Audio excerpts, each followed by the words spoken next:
Diamondback at Frontier City is one of 3 remaining Aero-launched loops. This type of coaster is a dying breed, and it really is a shame. It's easily the best ride Frontier City. Aerodynamics debuted the launched loop shuttle coaster in 1977, the same year that Schwarzkopf debuted their shuttle loop coaster. And the concept was simple. Riders would climb atop a 56-foot tall or 17-meter tall tower. An electric winch launch would then blast them down a 47-foot or 14-meter drop, right into a vertical loop. You'd then repeat the entire ride in reverse. Aero built a total of 8 launched loops between 1977 and 1980, but now only 3 remain. You have Revolution at Blackpool Pleasure Beach, Sidewinder at Elitch Gardens, and Diamondback at Frontier City. But Diamondback didn't start at Frontier City. It originally started at Six Flags Great Adventure as the bottom half of Lightnin Loops. Lightnin Loops opened in 1978, and it consisted of 2 separate shuttle loops with interlocking loops. This made it the first roller coaster in the world with interlocking loops, beating the Loch Ness Monster at Busch Gardens Williamsburg by a month. Both sides of Lightnin Loops operated independently. When the coasters originally opened, operators tried to synchronize the launches, but from 1983 to 1987, operators were told to stagger launches to minimize power fluctuations across the park. In 1987, the top track of Lightnin Loops suffered a fatal accident. A guest tried to board the train after the dispatch button was already pressed. The operators were unable to stop the launch, and the rider unfortunately fell to their death. This accident had several repercussions for Lightnin Loops. 1. The restraints were modified to have grab handles to prevent someone from sitting in front of the harness. 2. Both ride attendants had to simultaneously press a dispatch button to launch the train, which added an extra failsafe. 3. Only the upper track received these modifications. Since the popularity of Lightnin Loops declined with new rides at Great Adventure, and in the aftermath of the accident, only the top track was now needed. This left the bottom track standing but not operating from 1987 to 1992. Great Adventure decided to remove both sides of Lightnin Loops after the 1992 season. The upper track was sent to Adventure World in Maryland, which would later become Six Flags America. The lower track was sent to Frontier City, where it would reopen for the 1993 season as Diamondback, operating for the first time in nearly 6 years. Diamondback is located in the very front of Frontier City, running parallel to the parking lot. Because of this, the ride's entrance is in a really bizarre spot. Because Frontier City's entrance routes guests through the gift shop, Diamondback's entrance is in the corner of the gift shop. Usually the coaster at the front of a park receives the bevy of crowds at Rope Drop, but I honestly think a lot of people miss Diamondback's entrance because of how it's in a really unconventional location. If the ride is open, the door will be wide open. If the ride is closed, which unfortunately is a relatively common sight from what I have heard, the door will be shut and possibly barricaded by a bench. That is how I found Diamondback in my first visit to Frontier City in 2020. On the day I was able to ride Diamondback, it was closed for half the day, so it definitely has its fair share of downtime.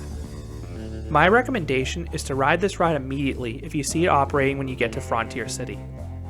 The queue line is reminiscent of a water slide. It consists of a long ramp followed by a flight of stairs up to the load platform. Remember, you launch from the ride's highest point, so it's a workout to get up there.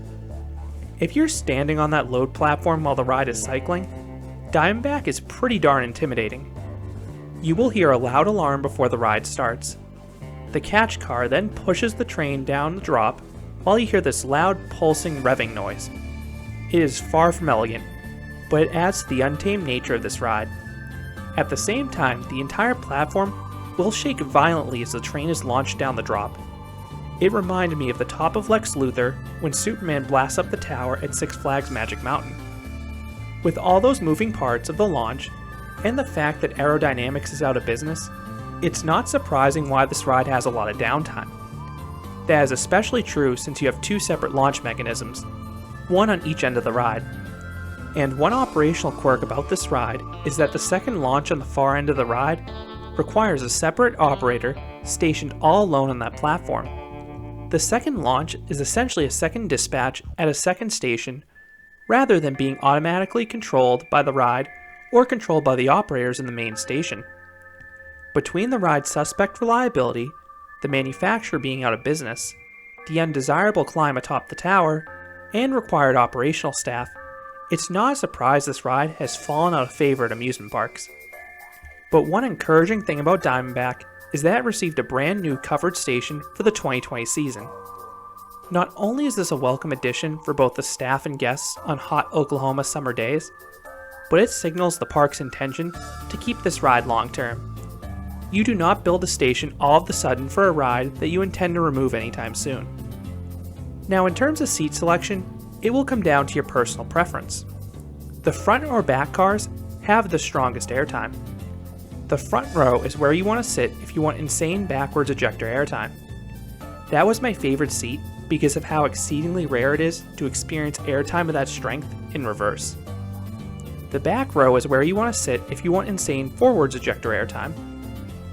The middle row offers the most instances of airtime, but it doesn't have the same power as the ends of the train. Once you're secured by the familiar over-the-shoulder restraint, you will hear the horn blast, and a second or two later you launch. That horn does ruin the surprise of the launch, but the start of the launch is so weak that it's not really a big deal. And the launches on these Aero shuttle loops feel unique. Most launches feel like they're pulling you down the track. Diamondback's launch feels like it's pushing you. And that does make sense because you are physically being pushed by the catch car. The launch is not forceful in the traditional sense. Since the launch process isn't elegant, you are lurched back and forth repeatedly as the catch car pulsates down the launch track. It is a really weird sensation, but it gives the ride character. It's also quite the visual launching towards a piece of track that just disappears. At the end of the launch track, you rocket over that drop. And this is easily one of the best drops in the world. If you have ridden any Aero corkscrew, you know those coasters give a strong pop of airtime on the first drop in the back row. Diamondback takes it up a notch. Not only are you launched over the drop, but the drop has an extremely elongated crest, so the airtime is very sustained if you're in the back car. If you're riding in the middle of the train, you get the strong pop of airtime you typically get on an Aero looper in the back row on a straight drop. But if you're riding in the very back, you get one of the strongest and most abrupt moments of sustained ejector airtime on any coaster. You are violently thrown into the over-the-shoulder restraint. Now, the landing is not comfortable. The seats in the trains are rather hard. Combine that with some crushing positive G-forces in the ballpark of 4 Gs, and you are thrown back down your seat with no mercy. But before you can process the insanity of that drop, you haul through a vertical loop. In either the front or back car, I started to gray out each time.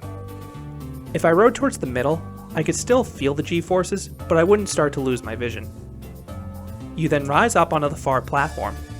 If you're in the front car, you'll get a brief but strong pop of airtime. If you're towards the middle of the train, you'll get some mild floater airtime going up this hill. If you're in the back, you get nothing here. You then hit the brakes, giving you a chance to recover from the blitz of negative and positive Gs. And after a brief delay, you hear that familiar horn and you repeat the course, this time in reverse. The backwards launch felt similar in terms of ride sensations. It was pulsed just like the first one. But the anticipation for the upcoming drop was intensified because you cannot see it coming. And when it hit, it felt like the floor was ripped out from beneath me. No matter where you sit, you will get a freefall sensation because of the drop's parabolic profiling and the fact you take it in reverse. If you're in the back row, you get a tiny pop of airtime on the backwards drop from the speed at which you crest it. If you're in the middle, you get a very strong pop of airtime. But if you're in the front row, you get uncontrollably blasted towards the sky. Getting crazy sustained ejector airtime like that was extremely disorienting. I felt like I was dropping on my back. This has to be one of my favorite airtime moments in the world because of how intense and wrong it feels. This drop taught me I really need to go out and ride DC Rivals in the back row to experience another coaster with ejector airtime and backward seating. The conclusion of the drop has a nasty slam just like the forwards drop, but I was willing to pay the price for that airtime moment each time. That's followed by the same vertical loop, and it delivered the same G's as before, except this time it was a tad more nauseating as any backwards loop may be. The return up to the station delivers one final airtime moment. If you're in the back, you get a sharp pop of airtime.